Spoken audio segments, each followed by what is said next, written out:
जय जगन्नाथ सांग मैंने मु सुब्रत आ गए भिडियो आपन स्वागत करुँच चैनल नुआ अच्छा चैनल फटाफट सब्सक्राइब कर दिंतु और जहाँ भी भिड पकेबा आपण पाखक अति शीघ्र पहुँची जीव। आज भिडियो आम देखा ओडिया कार्यपुस्तिका चतुर्थ श्रेणी कार्यपद केते 19 रु 20 देखा देख देजी शिक्षण कार्य 1 रे आस तल लिखित शब्द गुड़ी को लगाई वाक्य गठन कौन करवा जमी भारत हूँ आम देशर नाम भारत से भाया कौन बंदी बंदी गोटे कौन कर वाक्य गठन करवा लिखा राम को कौन आतंकवादी माने बंदी करी रखी थिले गला बंदीर वाक्य गठन। तापर देखा संग्रामी संग्रामी रे गोटे कौन करवा वाक्य गठन करवा ना स्वाधीनता संग्रामी माने आम देश को कौन करते बंचई थिले। तापर देजी नारी नेत्री रे गोटे कौन करवा वाक्य गठन करवा देजी नारी नेत्री कवि नारी नेत्री संग्रामी रूप से झुरुची क्या भारत भूमि होगला गोटे नारी नेत्री कौन वाक्य गठन। तापर देजी कौन कवि कवि नगे गोटे वाक्य गठन करवा सरोजिनी नायडू जड़े कौन थे कवि थिले कवि रूप से जनाशुना होगला। तापर देखा कूड़ा देखिए शिक्षण कार्य 2 जी सरल जेपरी सरलता हुए सेहीपरि तल शब्द गुड़िकर नुआ रूप कौन हेब पाख कोठरी रे लेख। निपुण कौन हम निरपता स्वाधीन स्वाधीनता कुटिल कुटिलता सक्रिय सक्रियता पारदर्शी पारदर्शिता जटिल जटिलता होगला शिक्षण कार्य 2 सरीगला।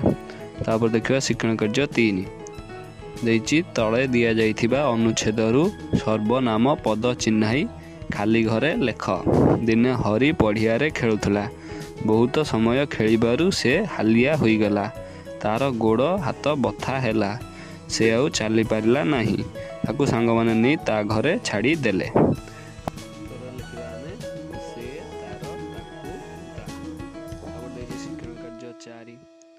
प्रथम पात्र रे थिबा शब्द सहित द्वितीय पात्र संपर्कित शब्द को नहीं तृतीय पात्र रे लेख। लोक पर्वत गोरु घर आ गोटे पात्र देजी पल गुड़िक माने राजी दल आ गोटे पात्र फांका देजी से लिखा लोक कौन हम माने हम लोक माने लिखा कौटी तृतीय पात्र रे देजी पर्वत राजी लिखा पर्वत राजी तापर गोरु पल लिखा गोरु पल लिखा घर गुड़िक। तापर देखिए कार्यपद 20 कलन केते 6 प्रश्न 1 रे काहाकू प्राच्य जगत कोकिल बोली कुहा जाए उत्तर लिखा आम सरोजिनी नायडू को प्राच्य जगत कोकिल कुहा जाए। तब प्रश्न 2 रे गांधीजी केउं गुण सरोजिनी नायडू को बेस प्रभावित करिथिला उत्तर लिखा आम गांधीजी नीति आदर्श और सरलता गुण गुड़ी को सरोजिनी नायडू को बेस प्रभावित करिथिला। तापर प्रश्न 3 सरोजिनी क्यों भाषा रे कविता लिखुले सरोजिनी इंग्राजी भाषा रे कविता लिखुले। प्रश्न 4 देजी क्यों माने सरोजिनी नायडू को कविता द्वारा अनुप्राणित होई थिले उत्तर लिखा आम जवाहरलाल नेहरू सुभाष चंद्र बोस और अन्यान्य कवि माने कौन स्वाधीनता संग्रामी माने सरोजिनी नायडू को कविता द्वारा अनुप्राणित होई थिले। तापर देजी प्रश्न 5 रे केउं कारणरू सरोजिनी नायडू को भारतर बुलबुल बोली कहा जाए उत्तर लिखा आम तांको कंठ कोकिल भली थिबारु कौन होईची थिबारु तांको भारतर बुलबुल बोली कहा जाए। तापर देजी प्रश्न 6 रे सरोजिनी नायडू को ठारू तुमे केउं केउं गुण शिक्षा करूच उत्तर लिखा आम देशप्रीति और कर्तव्य निष्ठा गुण भली आमे कौन गुण सब शिक्षा करुचु। तो देजी प्रश्न 7 रे तुलसी दुई पत्र बासे कहले कौन बुझ उत्तर लिखा आम तुलसी दुई पत्र बासे कहले आम कौन बुझू ना कविता लिखा लिखा कौन ना भविष्यतर सुगुण पिला दिनरू जना पड़े। तापर देजी 8 नंबर पाठ पढ़ा सहित सरोजिनी आउ केउं केउं क्षेत्र निज दक्षतार परिचय देई थिले क्यों क्यों दक्षता देते 8 नंबर आम लिखा कविता लिखा और वक्तृता देवा भाया कौन दक्षता परिचय देते। ତାପରେ ଦେଇଛି 9 ନମ୍ବର ସରୋଜିନୀଙ୍କ ସ୍ୱାମୀଙ୍କ ନାମ ଗୋବିନ୍ଦ ରାଜୁଲ ନାଇଡୁ। ଉତ୍ତର ପାଇବା ପାଇଁ ପ୍ରଶ୍ନ ତିଆରି କର। ଉତ୍ତର ଲେଖିବା ଆମେ ସରୋଜିନୀଙ୍କ ସ୍ୱାମୀଙ୍କ ନାମ କ'ଣ ଥିଲା? ହେଇଗଲା ପ୍ରଶ୍ନ। ତାପରେ ଦେଇଛି 10 ନମ୍ବରରେ କାରାବରଣ ଏହି ଶବ୍ଦକୁ ଲଗାଇ ବାକ୍ୟ ଗଠନ କର।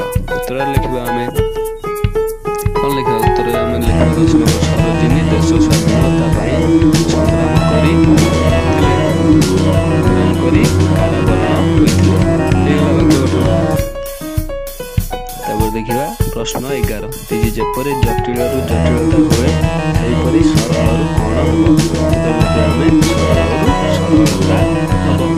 ତାପରେ ପ୍ରଶ୍ନ 12 ଧାନ କପଡ଼ ବୋଲି ଗୋଟିଏ ଯୋଡ଼ି ଶବ୍ଦ ଲେଖ। ଉତ୍ତର ଲେଖିବା ଆମେ କ'ଣ? ଫୁଟବଲ। ତାପରେ ଦେଇଛି 13 ନମ୍ବର ଯେପରି ଖାଇଲେକୁ ଭୋଜନ କଲେ ବୋଲି ଲେଖାଯାଇଛି ସେହିପରି ରାନ୍ଧିଲେ ଶବ୍ଦଟି କ'ଣ ହେବ? ଉତ୍ତର ଲେଖିବା ଆମେ ରାନ୍ଧିଲେ ରନ୍ଧନ କଲେ। ତାପରେ ଦେଇଛି ପ୍ରଶ୍ନ 14 ଉଦାହରଣ ଦେଖି ଶୂନ୍ୟସ୍ଥାନ ପୂରଣ କର। ଯେପରି ମୁଁ ପଢ଼ିଲି ତୁମେ ପଢ଼ିଲ ସେ ପଢ଼ିଲା ସେହିପରି ମୁଁ କହିଲି ତୁମେ କହିଲ ସେ କହିଲା। ତାପରେ ଦେଇଛି 15 ନମ୍ବରରେ ଠିକ୍ ଶବ୍ଦଟି ବନ୍ଧନୀ ମଧ୍ୟରୁ ବାଛି ତଳ କୋଠରୀରେ ଲେଖ। କୋଉଟା ଠିକ୍ ଶବ୍ଦ ହେବ? ପୃଷ୍ଠ ପୁଷ୍ଟ। କୋଉଟା ହେବ? ଫାଷ୍ଟଟା ହେବ। ଫାଷ୍ଟଟାକୁ ଲେଖି ଭିଡ଼ିଓଟି ସଜାଇ